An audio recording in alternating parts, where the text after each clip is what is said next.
আসসালামু আলাইকুম। দ্বিতীয় অধ্যায় পদার্থবিজ্ঞানের যদি এই অধ্যায় তুমি বেসিক শো একদম বিস্তারিত জানতে চাও তাহলে এই ক্লাসে তোমাকে স্বাগতম। আর যদি মনে হয় এই অধ্যায় তুমি পুরোটাই পারো তাহলে প্রথম 5 মিনিট দেখো, তাহলেই তুমি বুঝতে পারবা আসলে কি সব জানো না, কিছু কিছু এখনো গ্যাপ আছে।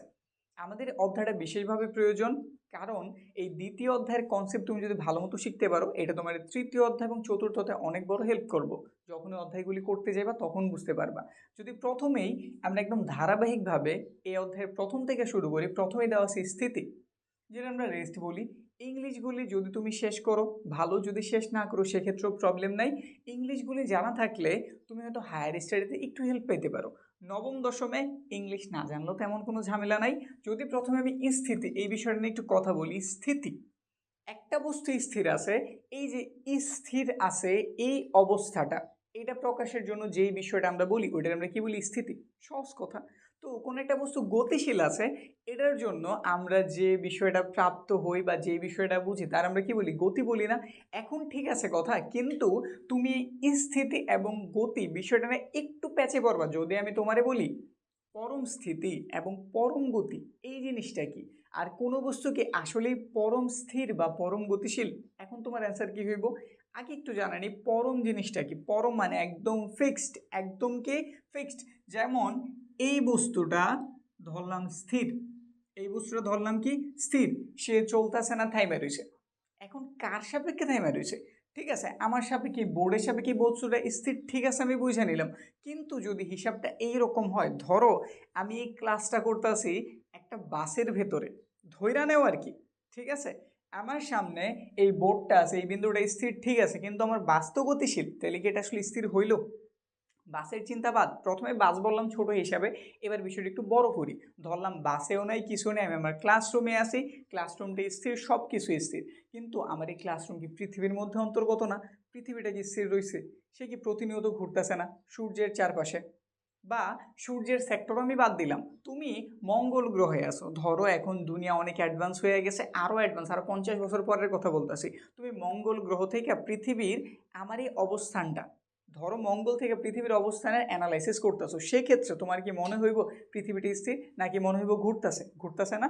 তো এই সব কিছু আমাদের স্থিতি বলো গতি বলো সব কিছু মেজার করার জন্য একটা বস্তুর প্রয়োজন যার সাপেক্ষে আমি হিসাবটা করি, আর এটারে আমরা বলি প্রসঙ্গ কাঠামো। কি বলি? প্রসঙ্গ কাঠামো। প্রসঙ্গ কাঠামোর ভিত্তিতে কোনো বস্তু স্থির হয়, কোনো বস্তু গতিশীল হয়।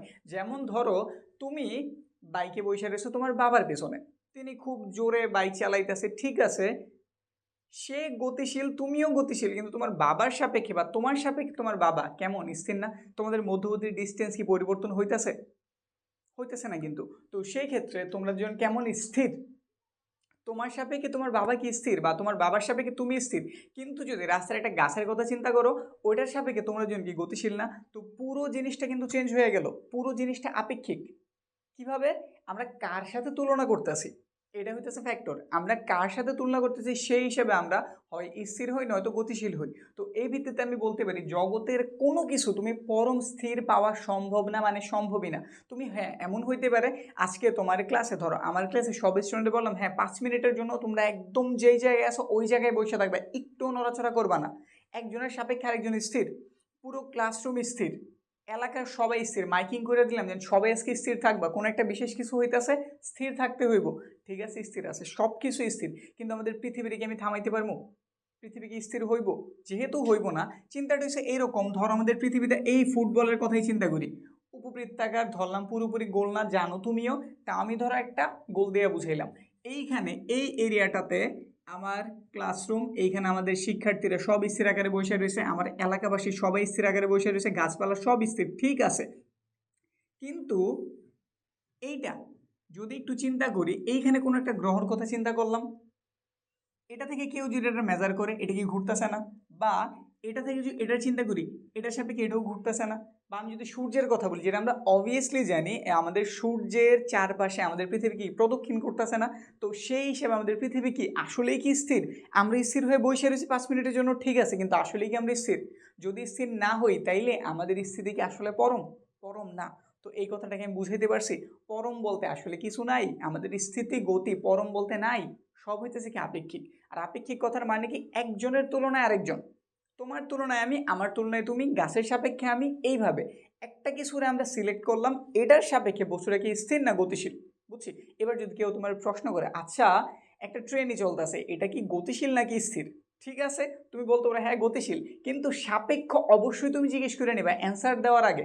কারণ এমনও তো হইতে পারে তোমরা যখন ট্রেনের ভেতরে আসো, সে তার সাপেক্ষে তোমার কথা জিজ্ঞেস করলো, নাকি তোমাদের সাপেক্ষে ট্রেনের কথা জিজ্ঞেস করলো, সেক্ষেত্রে তোমরা কিন্তু স্থির, সেক্ষেত্রে তোমরা কি অবশ্যই অবশ্যই স্থির। কনসেপ্ট কি বুঝাইতে পারছি?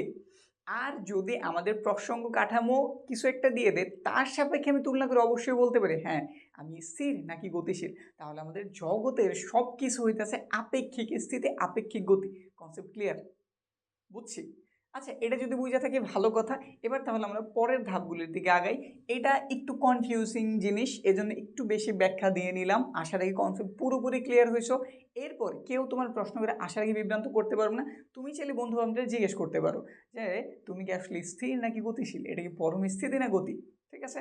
তারপর যদি আমরা পরেরটার দিকে তাকাই, গতি মোশন, এটাও জানছি বিভিন্ন প্রকার গতি। এবার বিভিন্ন প্রকার গতি নিয়ে যদি একটু কথা বলি, গতি তো কয়েক ধরনেরই হইতে পারে, ডেমো দিতে পারবা? এখানে একটু তাকাই, সরল রৈখিক গতি। সরল রৈখিক গতি, তুমি সোজা হাঁটা শুরু করলা, তুমি কি একটা সোজা পথে সোজা হাঁটা শুরু করলা, এই যে এরকম, বা আরো সুন্দরভাবে বলতে পারি, তুমি কি করলা, তোমার একটা ছোট ভাইয়ের একটা স্প্রিং কার নিলা, ওটার ধাক্কা দিলা, কি করলা, ফ্রিকশনের মাধ্যমে ধাক্কা দিয়ে দিলা, ঘর্ষণ দিয়ে দিলে সে কি সোজা যাওয়া শুরু করবো না? এই যে এই দিক থেকে তুমি এই গাড়িটারে, ছোট একটা গাড়িরে এইদিকে ধাক্কা দিলে সে কি সোজা যাওয়া শুরু করছে না? যদি কোনো বস্তুর গতি এরকম সোজা হয়, কেমন হয়, একদম সোজা স্ট্রেট হইতে থাকে, তাহলে ওটার গতির আমরা কি বলি, সরল রৈখিক গতি বলি, বুঝছি। কি বলি, সরল রৈখিক গতি, লিনিয়ার মোশন। নাম কি, লিনিয়ার মোশন। এটা আমাদের নবম দশমীতে আবারও বলতেছি, আমাদের ইংলিশটা জানা তেমন কোনো গুরুত্বপূর্ণ না, কিন্তু যাই না রাখলে পরবর্তীতে যখন তুমি আরও বড় লেভেলে পড়ালেখা করতে যাইবা, তখন একটু একটু হেল্প হইব। তো যদি পারো সাথে সাথে ইংলিশগুলি মাথায় রেখো, ভালো হইব। তারপর যদি বলি ঘূর্ণন গতি, তো বুঝাই গেছি আমরা সরলরেখা গতি সোজা আগাইছি, তাহলে ঘূর্ণন গতিতে কিভাবে আগামো? ঘূর্ণন গতিতে কিভাবে আগাইতে পারি, ধরো এটা একটা খুঁটি, এইখানে একটা দড়ি দিলাম, এখানে একটা আমি ছাগল তার গলায় দিলাম, এটা ছাগল বা কিছু একটা ধরে নাও, আঁকতে পারে না এই জন্য কিছু একটা ধরে নাও। সে যদি এবার চলতে চায়, সে কিভাবে, এই দড়িটার বাইরে তো আর যেতে পারবো নাকি, দড়িটা কেন্দ্র করে সে চারপাশে এভাবে ঘুরবো না, এই যেভাবে এভাবে এভাবে ঘুরবো না। যদি আমাদের বস্তুর গতিটা এইরকম হয়, একটা বিন্দুরে কেন্দ্র কইরা হয়, বিষয়টা কি বুঝাইতে পারছি? আমাদের বস্তুটাকে একটা কেন্দ্র থেকে চারপাশে ঘুরতেছে, চারপাশে কি হইতেছে, ঘুরতেছে, ওটার আমরা কি বলি, ঘূর্ণন গতি বলি। এইখানে বলে নিলাম কেন, ছাগলের ডেমো কেন নিছি, ছাগল মনে ছিল সে এইদিকে গেল, আবার মন ছিল না এইদিকে ভালো লাগতেছে না, আবার ঘুরে এইদিকে আসলাম, এমন না যে পুরো রাউন্ডই দিতে হইব, সে একটা কেন্দ্র করে ঘুরতেছে, কেন্দ্র করে কি ঘুরতেছে, পুরো রাউন্ড দিতে হয়েছে, একবার এই দিকে গেছে, এই দিকেই যে যেতে হবে এমন সে ঘুরে চাইলে এই দিকেও যেতে পারে। মানে আমাদের গতিটা যদি এরকম একটা বস্তুরে কেন্দ্র করে তার চারপাশে হয়, তাহলে তার আমরা কি বলি, ঘূর্ণন গতি বলি বা সার্কুলার মোশন বলি। তারপরে যদি চলন গতির দিকে তাকাই, খুব ইজি, তাও কনসেপ্টটা একটু বুঝাইনি। আমাদের বইতে একটা চিত্র দেওয়া আছে, যদি একদম মেইন বইটা দেখি, ওইখানে একটা তারা অ্যারোপ্লেনের মতন আঁকছে, অ্যারোপ্লেনের গতিগুলো একবারে যে এইরকম দেখাইছে, তারপর এইরকম দেখাইছে, এই যে এই টাইপের। আরেকটা কেমন দেখাইছে, জায়গা পরিবর্তন করছে কিন্তু অভিমুখ পাল্টায় নেই। তো এইরকম যদি কোনো কিছুর বস্তুর গতি হয়, তার আমরা চলন গতি বলি। এবার আরও সিম্পল করে দিই, বিষয়টা একদম সিম্পল করে দিই। ধরো এইরকম কিছু, এই যে এটা গতিশীল, হ্যাঁ ধরো এটা কি গতিশীল, এই যে এই দিকে যেতে আসে যেতে আসে যেতে আসে, চলন গতি, এটা চলন গতি, সিম্পল হিসেব। এখন চলন গতি না কখন, ধরো যাই থেকে কোন রকম এটার ক্যাপটা খুললা গেল, এটা ছাড়াই সে যাওয়া শুরু করলো, এখন এটার চলন গতি হইব না। বস্তুর প্রতিটা কণা, বস্তু এটা একটা বস্তু না, এতে অসংখ্য কণা আছে না, ওই যে অনুপরমাণু যেগুলো বলি, রসায়নের যে হিসাবগুলি আমরা জানি এটা অনুপরমাণু দ্বারা তৈরি। এখন এটার প্রতিটা কণা, অনুপরমাণুর হিসাব বাদ দিলাম, কণার কথায় আসলাম, প্রতিটা কণা যদি একই সময় একই অভিমুখে যাত্রা করে, একই সময় একই অভিমুখে, এই দিকে যেতে ডান দিকে যেতে ডান দিকে, বাম দিকে যেতেছে বাম দিকে, সামনে যেতে সামনে, তাহলে এটার গতির নাম হইতেছে আমাদের কি, চলন গতি। বুঝতে পারছি কি গতি, চলন গতি। একটা ভালো ডেমো আছে, আমরা গাড়ির কথা যদি চিন্তা করি, গাড়ির উপরের পার্ট, চাকা কিন্তু না, তুমি যদি গাড়িটার সামনের দিকে নাও, ধরো তুমি সামনের দিকে গাড়িটা নিতে আসো, চাকা কিন্তু তার মতো এইভাবে ঘুরতেছে, ওইখানে ঘূর্ণন গতি হয়ে গেছে, কিন্তু গাড়ির উপরের যে অংশটা, বডি যেটা, ওটা কি সামনে আগাইতেছে না, যখন সে ডানে বাঁক নিতেছে ডানে যেতেছে না। বুঝছি, প্রতিটা কিন্তু ওইভাবে আগে, শুধুমাত্র চাকাটা ছাড়া, চাকায় আছে আমাদের ঘূর্ণন গতি, আর চাকার উপরে যে পজিশনটা আছে এটা আমাদের কি গতি, চলন গতি। বুঝতে কি পারছি? এখন চলন গতি আমাদের এমন না যে ঘূর্ণন বা সরল রৈখিক বা কৌণিক সিলেক্টেড কিছু হইতে হবে এমন না, সে সব দিকে হইতে পারবো, শুধু প্রতিটা বস্তুর কণা নির্দিষ্ট একটা দিকে থাকতে হইব। বুঝছি, আমি এটাকে ডানে বামে নিতে পারবো না, অবশ্যই পারবো, কণাগুলি কি থাকতে হইব তার সাথে সাথে যেতে হইব। যেমন যে ক্যাপটা খুললা গেছে, এখন সে কি গতি না, চলন গতি না, বুঝছি, কারণ এটা ওইদিকে যায় নাই। বুঝছি বিষয়। তারপরে পর্যাবৃত্ত গতি, এই যে গুরুত্বপূর্ণ জিনিস আসা শুরু হয়েছে, এগুলোও গুরুত্বপূর্ণ, কিন্তু এগুলি একটু বেশি বেশি গুরুত্বপূর্ণ, যেমন এটা সবচেয়ে বেশি গুরুত্বপূর্ণ, ঠিক আছে। আগে পর্যাবৃত্ত গতি বুঝি, ঘূর্ণন গতি শিখছি না, ওই যে একটা ছাগল বাইন্ধা দিয়েছিলাম, খুঁটি না চারপাশে ঘুরতেছিল, এটা ঘূর্ণন গতি, ঠিক আছে, কিন্তু পর্যাবৃত্ত গতি হইতে হইলে ছাগলের একটু স্পেশাল বৈশিষ্ট্য থাকতে হইব। বৈশিষ্ট্যটা কি, সে শুধু যদি এইভাবে ঘুরে, ধরো এইভাবে ঘুরতেছে, এইভাবেই ঘুরতে হইব, এইভাবে আর ঘুরতে পারবো না। যদি আবার এইভাবে ঘুরে উল্টা দিকে ঘুরতে পারবো না, এইরকম ভাবে যদি ঘুরে, তাহলে তার আমরা কি বলি, ঘূর্ণন গতি বলি।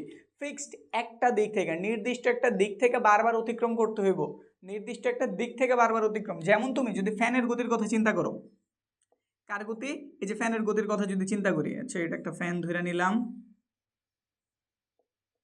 এটা ফ্যানের গতি, তুমি ধরো এই পাখার কথা চিন্তা করলো, পুরো ফ্যানও আসলে না, ফ্যানের একটা পাখার কথা চিন্তা করতেছি, এইটা ধরো যে এই দিকে ঘুরতেছে, এটা কি প্রতিবার এইভাবেই ঘুরবো না?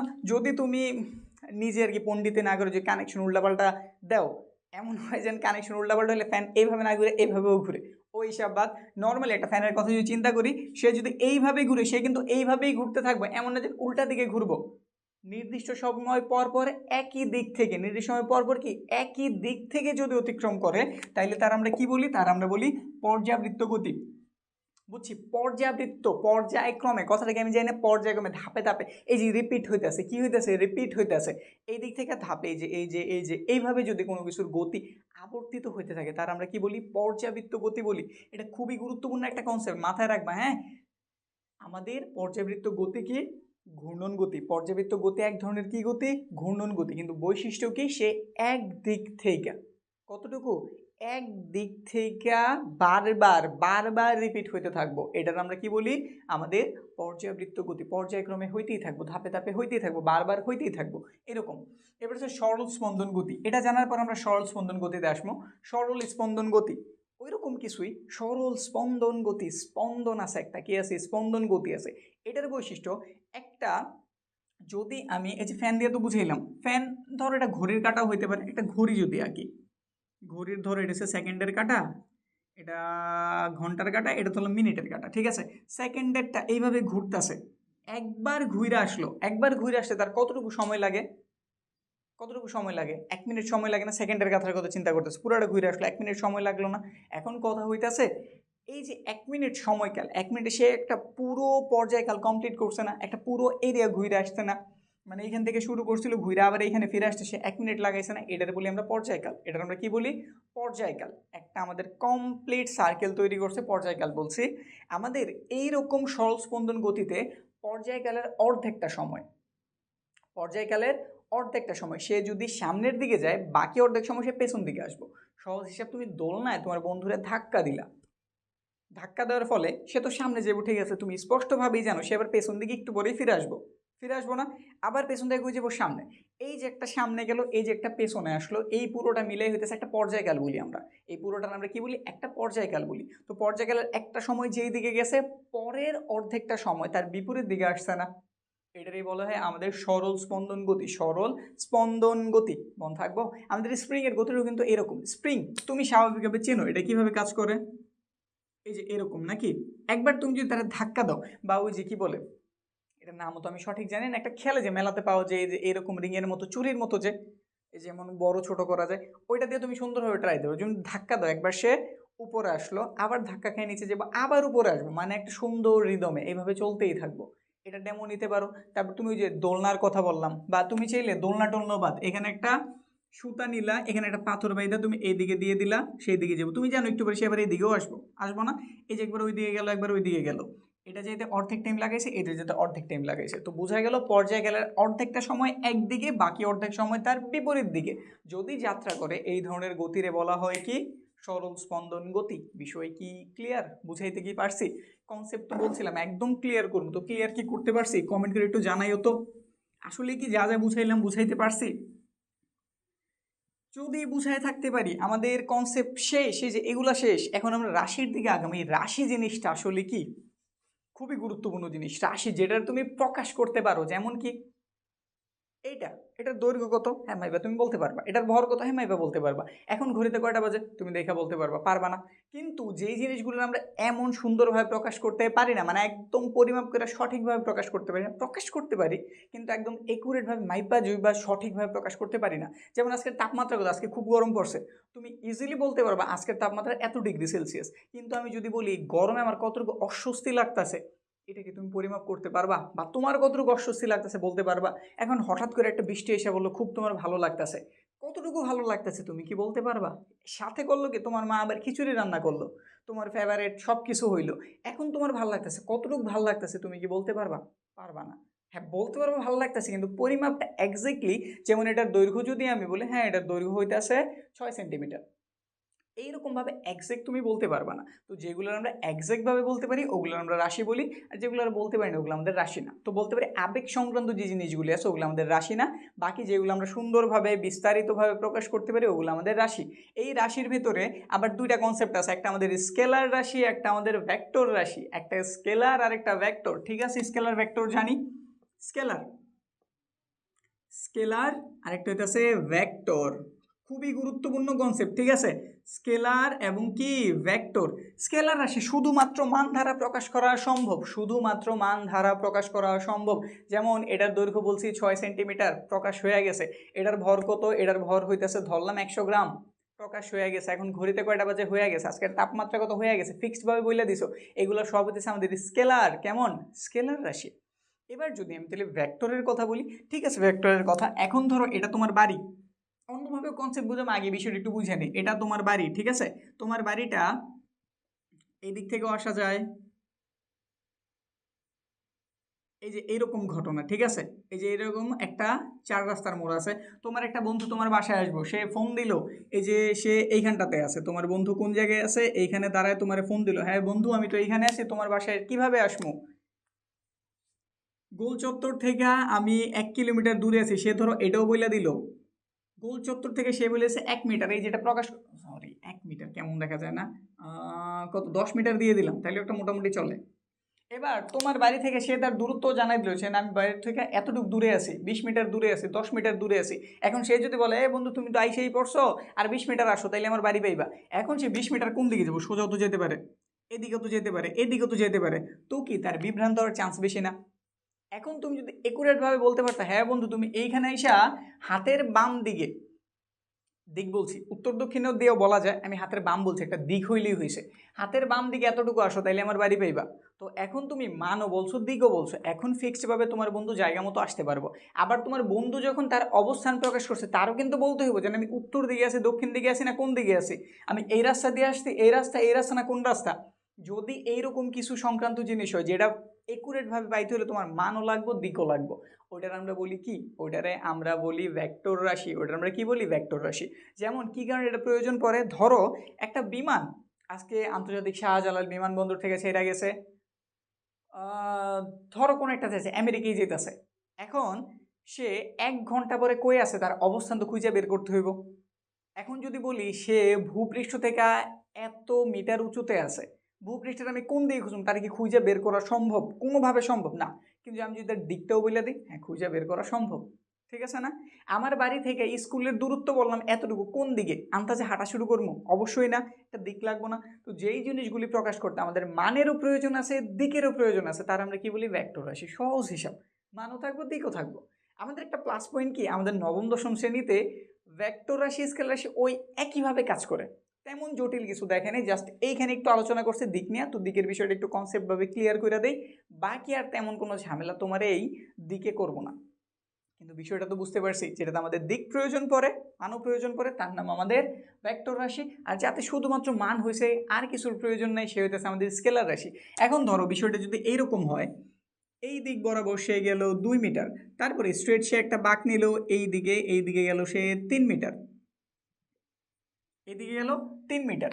এখন এই দিক থেকে সে এই দিকে পৌঁছাইছে, এই দিক থেকে সে এই দিকে পৌঁছাইছে, বা এইখান থেকে যাত্রা শুরু করে সে প্রথমে এইদিকে গেছে, এইদিকে গেছে, গেছে না? এইভাবে সে যে পথটা পাড়ি দিছে, মোট পথ হইতাছে 5 মিটার, 5 মিটার। এইখানে কোনো দিকের প্রয়োজন পড়ে নাই, দিকের প্রয়োজন পড়ে নাই। যদি আমি জানতে চাইতাম এইখান থেকে তার এইখানের দূরত্বটা কত, সরাসরি দূরত্ব কত, সেক্ষেত্রে আমাদের কিন্তু দিকের প্রয়োজন পড়তো, যে সে এ বিন্দু থেকে বিতে গেল নাকি বি বিন্দু থেকে এতে আসলো। এইরকম যদি দিক সংক্রান্ত আমাদের কিছু আইসা পড়ে, তখন আমরা এই দুটো জিনিসের আবার হেল্প নিই, যারা বলি আমরা দূরত্ব আর সরণ। তো দূরত্ব আর সরণ বিষয়টা কি, স্কেলার একটা আরেকটা ভেক্টর। এখন কোনটা স্কেলার কোনটা ভেক্টর বিষয়টা জানি।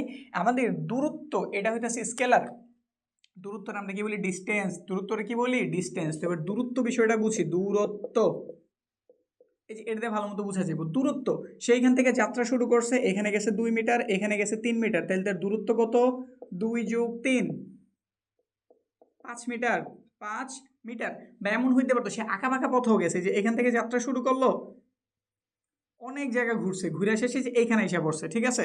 পুরো পথটা ধরে নিলাম আমি 20 মিটার, কত মিটার 20 মিটার, এটা হচ্ছে তার দূরত্ব, এটা হচ্ছে তার দূরত্ব। অতিক্রান্ত মোট পথের দৈর্ঘ্যে আমরা দূরত্ব বলি। সংজ্ঞাটা কি, অতিক্রান্ত মোট পথের দৈর্ঘ্য, যেটা আমরা মাপি তাই না মাপি, ওটা আমরা কি বলি, ওটা আমরা বলি দূরত্ব। যেহেতু আমরা দৈর্ঘ্য দিয়ে মাপতেছি, অবশ্যই তার একক তাইলে কি মিটার, তার একক কি, কারণ আমরা আন্তর্জাতিক একক এসআই এককে মিটার ধারায় প্রকাশ করি, এজন্য অন্যান্য সেন্টিমিটার বা ফুট এগুলো ব্যবহার করবো না, আমরা সব ব্যবহার করতেছি কি মিটার। তো ধরলাম এই জন্য সে পথটা পাইছে কত 20 মিটার, এটার নাম হইতেছে দূরত্ব। এবার সরণ কারে বলে, ধরলাম সে যাত্রা শুরু করছিল এ থেকে শেষ করছে বিতে, এ থেকে বিতে সরাসরি দূরত্ব কত, সরাসরি দূরত্ব কত ধরে নিলাম, আন্দাজে একটা মান দিয়ে দিলাম, ধরলাম 15 মিটার। কত মিটার, 15 মিটার। আমাদের এই যে আঁকা বাঁকা যে পথ, এইটা বেশি না এটা বেশি, কোনটা বেশি, অবশ্যই এটা বেশি।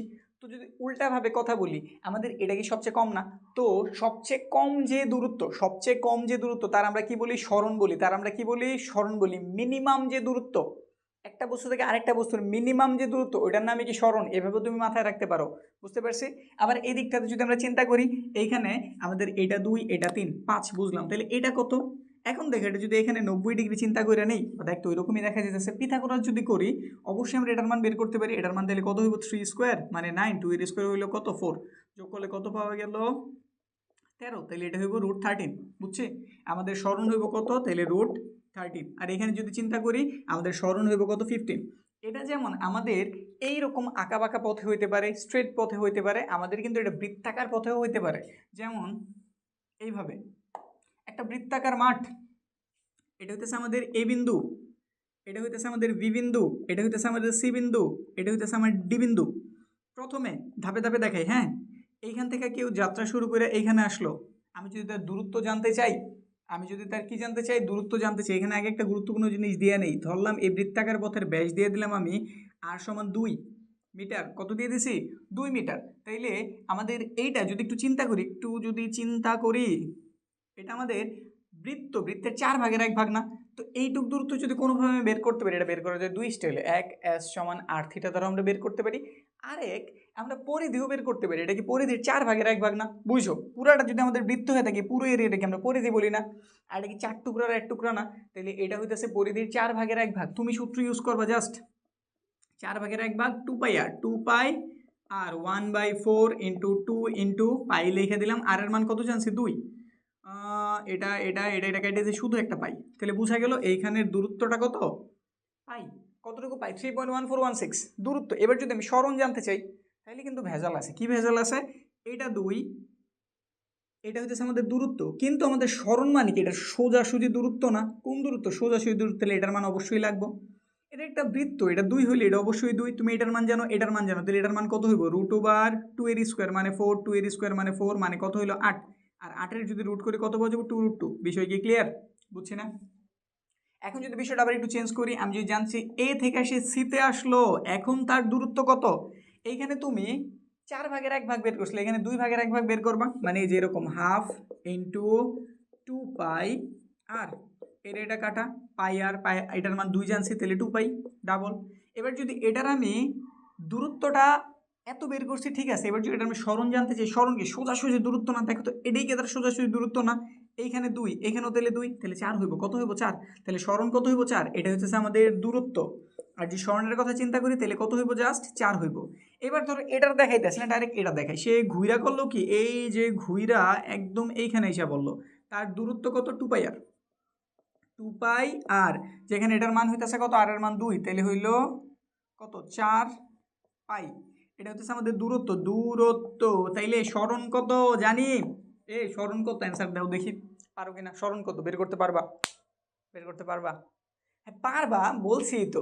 আমাদের কোন জায়গা থেকে শুরু করলো কোন জায়গায় শেষ করলো, এটার সরাসরি দূরত্ব আমরা কি বলি? সরাসরি দূরত্ব আমরা স্মরণ বলি। সে শুরু করছিল এ থেকে, শেষও করছে এ আইসা না, তাহলে যেইখান থেকে স্টার্ট করছিল ওইখানে এসে সে কী করছে, শেষ করছে। তাহলে তার স্মরণ কত? শূন্য। তার স্মরণ কত? শূন্য। বিষয় কি বুঝছি? কনসেপ্ট কি পুরোপুরি ক্লিয়ার করতে পারছি? যদি করতে পারি কমেন্ট করে একটা জানাই দিও, জান হ্যাঁ যেটুকু বুঝেছেন খুব সুন্দরভাবে বুঝছি, সামনের পার্ট নিয়ে আসেন। তো সামনের পার্টে আমরা পরবর্তী যে অংশগুলি আছে ওগুলো বিস্তারিত আলোচনা করবো এইরকম বেসিকভাবেই। এইখানে যেগুলো দেখালাম এগুলো দ্বারা আমাদের সাধারণত কোনো অঙ্ক হয়ই না এই পর্যন্ত, কিন্তু পরবর্তী যে ধাপগুলি আছে এরপরে আমরা দ্রুতি, তারপর কি বলে ব্যাগের দেখা পাবো, ত্বরণ বন্ধনের দেখা পাবো, ওইগুলো তো অঙ্ক আছে। তো ওগুলো নিয়ে বিস্তারিত কথা হইতেছে সামনের ক্লাস, ইনশাল্লাহ তোমাদের সাথে দেখা হইতেছে।